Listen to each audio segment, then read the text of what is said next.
नमस्ते बच्चों।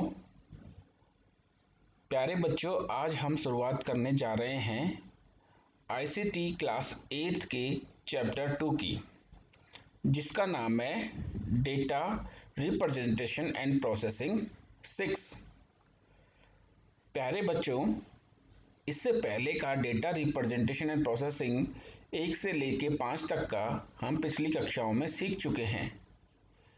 यदि आपने नहीं सीखा है तो पिछली कक्षाओं के वीडियो कक्षा आईसीटी क्लास 6 की प्लेलिस्ट में और आईसीटी क्लास 7 की प्लेलिस्ट में जाके देख सकते हैं।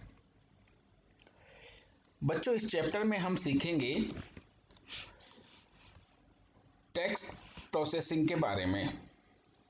टेक्स्ट प्रोसेसिंग का एक पार्ट पिछली कक्षा में हम सीख चुके हैं। उसी में आगे हम जानेंगे कि किस तरह से हम चित्रों के साथ काम कर सकते हैं। देखिए बच्चों, इसमें बहुत मजा आने वाला है, क्योंकि आप जानते हैं जब हम चित्रों के साथ काम करते हैं तो हमारी रुचि और अधिक बढ़ जाती है।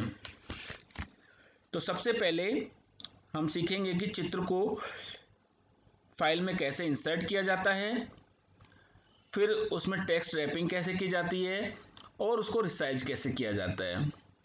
इसके बाद हम जानेंगे स्पेशल सिंबल्स और ऑब्जेक्ट इंसर्ट करना।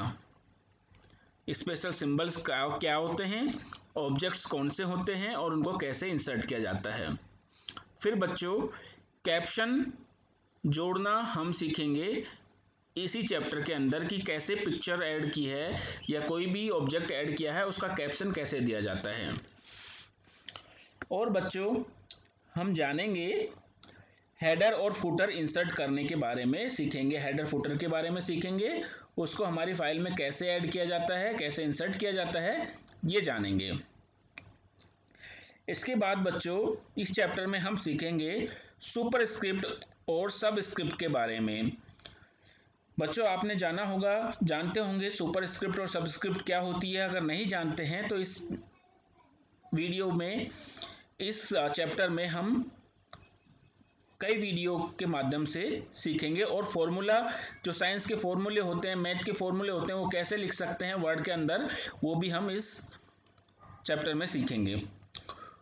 प्रोसेसिंग को माइंड मैप से प्रदर्शित करना, मतलब कि प्रोसेसिंग जो होती है, कोई भी प्रोसेस स्टार्ट होता है एक स्टेप बाय स्टेप चरण में, उसको कैसे माइंड मैप की सहायता से डिस्प्ले कराया जाता है और टेक्सचुअल फॉर्मेट में कैसे लिखा जाता है, ये हम सीखेंगे। इसके बाद हमने जो भी वर्ड प्रोसेसर में बनाया है, वर्ड डॉक्यूमेंट में जो भी बनाया है, उसको पीडीएफ में कैसे सेव करेंगे, ये भी बच्चों हम इस चैप्टर में सीखने वाले हैं। तो ये लर्निंग आउटकम्स हैं जो इस चैप्टर को पढ़ने के बाद आप जान सकेंगे। तो प्यारे बच्चों, चलिए शुरुआत करते हैं वर्ड प्रोसेसर की।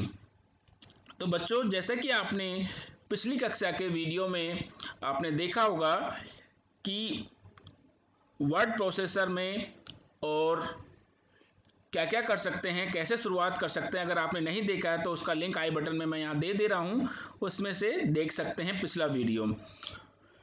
तो बच्चों, इसमें हम क्या क्या करना सीख रहे हैं। सबसे पहले सीख रहे हैं चित्र इंसर्ट करना, रिसाइज करना और टेक्स्ट रैपिंग करना। तो आपको यदि कोई भी चित्र अपनी वर्ड प्रोसेसर की फाइल में इंसर्ट करना है तो देखिए क्या करना होगा। सबसे पहले तो आपको वर्ड प्रोसेसर ओपन करना है। ये आप जानते हैं कैसे ओपन करना है। चलिए एक बार फिर से मैं आपके सामने ओपन करके बता देता हूं। स्टार्ट बटन पे क्लिक करेंगे, यहां पे लिखेंगे वर्ड और वर्ड लिखते ही आपके सामने आ जाएगा जो भी आपका वर्ड प्रोसेसर इंस्टॉल होगा आपके सिस्टम में। मेरे सिस्टम में वर्ड प्रोसेसर इंस्टॉल है माइक्रोसॉफ्ट ऑफिस का 2007। तो बच्चों, इस पे मैंने क्लिक कर दिया है और ये हमारे सामने ओपन हो गया है। अब इसमें आज हम सीख रहे हैं कैसे आप चित्र इंसर्ट कर सकते हैं और उसको रिसाइज कैसे कर सकते हैं, टेक्स्ट रैपिंग कैसे करते हैं। तो बच्चों, इससे पहले ये आपका डॉक्यूमेंट वर्ड डॉक्यूमेंट खुल गया है, वर्ड प्रोसेसर ब्लैंक डॉक्यूमेंट है। इससे पहले हम थोड़ा सा पढ़ लेते हैं कि वर्ड प्रोसेसर में पिक्चर कैसे इंसर्ट की जाती है। चित्र को जोड़ने में दो तरीके से हम चित्र इंसर्ट कर सकते हैं। सबसे पहला तरीका है पिक्चर फ्रॉम फाइल विकल्प का प्रयोग करके, और दूसरा तरीका है ऑनलाइन पिक्चर का उपयोग करके। तो दोस्तों, इन दोनों तरीके से मैं आपको आज के वीडियो में पिक्चर इंसर्ट करना बताने वाला हूं। तो चलिए सबसे पहले चलते हैं। वर्ड प्रोसेसर पे हमने ओपन कर लिया है, और यहां मैं अगर कोई पिक्चर इंसर्ट करना चाहता हूं तो सबसे पहला ऑप्शन है पिक्चर फ्रॉम फाइल। तो बच्चों, जैसे कि जोड़ने वाले शब्द हैं, इंसर्ट करने वाले ऑप्शन हमको कहां मिलते हैं? इंसर्ट मेन्यू में। ये हम जानते हैं कि इंसर्ट मेन्यू में इंसर्ट करने वाले ऑप्शन मिलते हैं। तो ये रहा इंसर्ट में पिक्चर, पिक्चर फ्रॉम फाइल का ऑप्शन यही है। इस पर क्लिक करते ही आपकी फाइल जहां पे भी है पिक्चर वाली फाइल, आप उसको खोज के इंसर्ट कर सकते हैं। तो देखिए, जैसे मैंने मेरे डेस्कटॉप पे एक फाइल रखी हुई है, जैसे ये पिक्चर वाली फाइल है, मैं इसमें से कोई फाइल इंसर्ट करना चाहता हूं। मैं लाइट 3 वाली फाइल इंसर्ट करना चाहता हूं, ये सेलेक्ट कर लिया और इंसर्ट पे क्लिक कर दिया। तो ये था बच्चों पहला तरीका जिससे मैं फाइल इंसर्ट कर सकता हूं। आप सीख गए होंगे। एक बार फिर से मैं इसको डिलीट कर देता हूं। ये डिलीट बटन दबाया और डिलीट हो गया। देखिए क्या करना है, इंसर्ट मेन्यू में जाना है, पिक्चर पे क्लिक करना है, पिक्चर फ्रॉम फाइल मेन्यू पे ऑप्शन पे क्लिक करना है। यहाँ से आपको जहां भी आपकी फाइल रखी है, सी ड्राइव में, डी ड्राइव में, डेस्कटॉप पे, और डेस्कटॉप पे जाकर के आपको अपनी फाइल को सिलेक्ट करना है। जो भी फाइल आप लेके आना चाहते हो उसको क्लिक करना है और इंसर्ट पे क्लिक कर देना, आपकी फाइल आ जाएगी। तो ये तो बच्चा हुआ पहला तरीका, फर्स्ट ऑप्शन हमारा हो गया। अब बच्चों बारी आती है ऑप्शन 2 की। ऑनलाइन कैसे हम पिक्चर को इंसर्ट कर सकते हैं ऑनलाइन के माध्यम से। तो इसके लिए सबसे पहले हमारे कंप्यूटर में इंटरनेट कनेक्टेड होना चाहिए। तो मैं जल्दी से हमारे कंप्यूटर में इंटरनेट कनेक्टेड कर लेता हूं। तो दोस्तों, इंटरनेट से कनेक्ट होने के बाद आपको क्या करना है, देखिए पिक्चर में आपके पास दूसरा ऑप्शन है क्लिप आर्ट का। क्लिप आर्ट से आप पिक्चर इंसर्ट कर सकते हैं। पिक्चर इंसर्ट करने के लिए क्लिप आर्ट क्लिक करेंगे तो यहाँ ऑप्शन खुल जाएगा। और बच्चों, यहाँ पे क्लिप आर्ट में आपके सिस्टम में कुछ ऑलरेडी कुछ पिक्चर्स रहती हैं। जैसे आपको मान लीजिए कंप्यूटर की पिक्चर लानी है, तो कंप्यूटर लिखा और गो पे क्लिक किया तो ये आ जाएंगी। ये ऑलरेडी सिस्टम में रहती हैं ये पिक्चर्स। लेकिन कोई ऐसी पिक्चर है जो सिस्टम में नहीं है, वर्ड के अंदर अवेलेबल नहीं है, और उसको आप नेट पे सर्च करके लेके आना चाहते हो, तो क्या करोगे? जैसे आपको मान लीजिए कार का कोई पिक्चर है, कार, और आपको कहाँ सर्च करना है? नेट पे। तो नेट पे के लिए ये वेब कलेक्शन में टिक रखेंगे और गो पे कर देंगे। तो ये नेट पे जो भी कार की पिक्चर अवेलेबल होंगी उस पे वो आ जाएंगी, और आप इंसर्ट इस पे क्लिक करते ही वो पिक्चर आपके सामने इंसर्ट हो जाएगी। बच्चों ये देखिए कार की पिक्चर इंसर्ट हो गई है। ये आपको इस तरह से पिक्चर इंसर्ट करते हैं। तो दो तरीके मैंने बताया आपको, एक तो पिक्चर फ्रॉम फाइल और एक ऑनलाइन क्लिप आर्ट के थ्रू। बच्चों ये दो वर्ड 2007 वर्जन है। अभी जो 2010 और 2016 MS ऑफिस वर्ड का जो 2016 वर्जन है, उसमें ऑनलाइन पिक्चर का ऑप्शन इसी में दे दिया गया है। यहाँ पिक्चर के पास में ऑनलाइन पिक्चर का ऑप्शन वहीं पे दे दिया गया है। इस पर क्लिक करते ही आप ये जो आपने कार यहाँ लिखा है उस पर क्लिक करोगे और वहीं से आ जाएगा। तो सेम है दोनों, कोई ज़्यादा अंतर नहीं है। आपको बस पता रहना चाहिए कि आपको ढूंढना कैसे है, ये आपको आना चाहिए। तो इसके लिए ज़रूरी है कि आपका इंटरनेट कनेक्शन हो। तो ये दोनों तरीके मैंने आपको बता दिए हैं।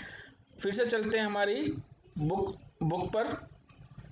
तो इसमें हमने दोनों तरीके सीख लिए हैं, एक तो ऑनलाइन पिक्चर को इंसर्ट करना और दूसरा पिक्चर फ्रॉम फाइल।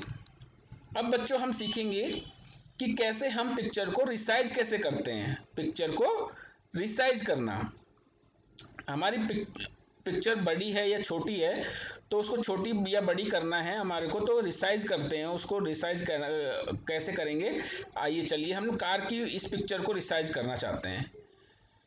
तो देखिए बच्चों, ये इसके जो साइड कॉर्नर है, ये डॉट्स जो हैं, जब भी हम पिक्चर पे क्लिक करेंगे, जैसे इस पिक्चर पे क्लिक किया तो ये साइड में इसके डॉट्स आ जाते हैं।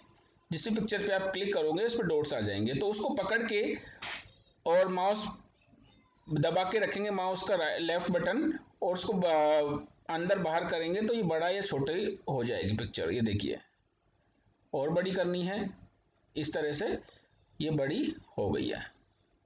छोटी करनी है इसको, ये छोटी हो गई। कार को भी रिसाइज करके छोटा करना है, ये छोटा हो गया। तो ये होता है रिसाइज, या छोटा या बड़ा करना। बच्चों इसी में एक होता है क्रॉप। क्रॉप का ऑप्शन इसी में होता है। इस जैसे ही आप पिक्चर पे डबल क्लिक करेंगे तो यहाँ आ जाएगा क्रॉप। क्रॉप में आप फोटो को काट छांट कर सकते हैं। मान लो आपको इसमें इस का टायर ही रखना है और बाकी हटाना है, तो इसको हम क्रॉप कर देंगे।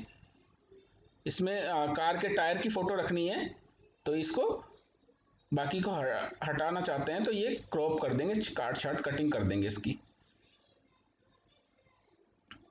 फिर से डबल क्लिक करेंगे, क्रॉप पे क्लिक करेंगे, इस तरह से ये क्रॉप हो जाता है। और भी सीखेंगे क्रॉप के बारे में, लेकिन अभी फिलहाल हम फोकस कर रहे हैं रिसाइज पे। तो अब अगर इसको बड़ा करना है, रिसाइज करना है, तो ये टायर का फोटो बड़ा हो जाएगा। तो ये है रिसाइज के बारे में। तो बच्चों, जब हम वर्ड प्रोसेसर में कोई भी चित्र जोड़ते हैं तो उसका ओरिजिनल साइज डॉक्यूमेंट में आ जाता है, लेकिन हमारी आवश्यकता अनुसार हम साइज को छोटा या बड़ा करने के लिए हाइट और विड्थ सेट करना होता है।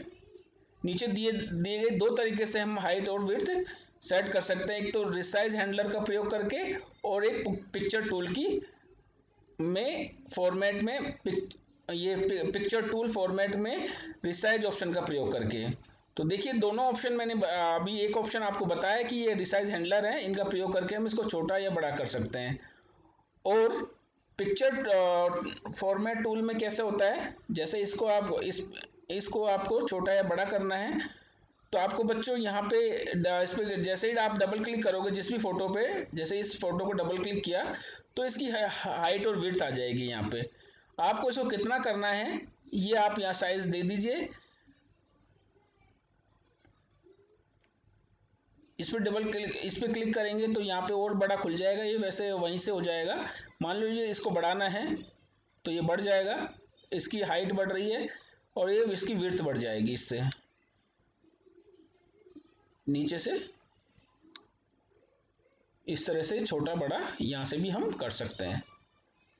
तो दोनों ऑप्शन मैंने बच्चों आपको बता दिए। तो इस वीडियो में इतना ही। बाकी के और पिक्चर पे जो भी ऑपरेशन करते हैं हम आगे के वीडियो में कंटिन्यू करते हैं। तो बच्चों, हमारे चैनल को सब्सक्राइब जरूर करिए। अगर आप नए हैं तो सब्सक्राइब बिल्कुल जरूर करिए, क्योंकि हम जो भी वीडियो डालते हैं आपके कंप्यूटर एजुकेशन से संबंधित, वो आपको सबसे पहले मिले, उनके बारे में आपको नॉलेज रहे। तो आप चैनल को सब्सक्राइब करके जरूर रखें। Thank you.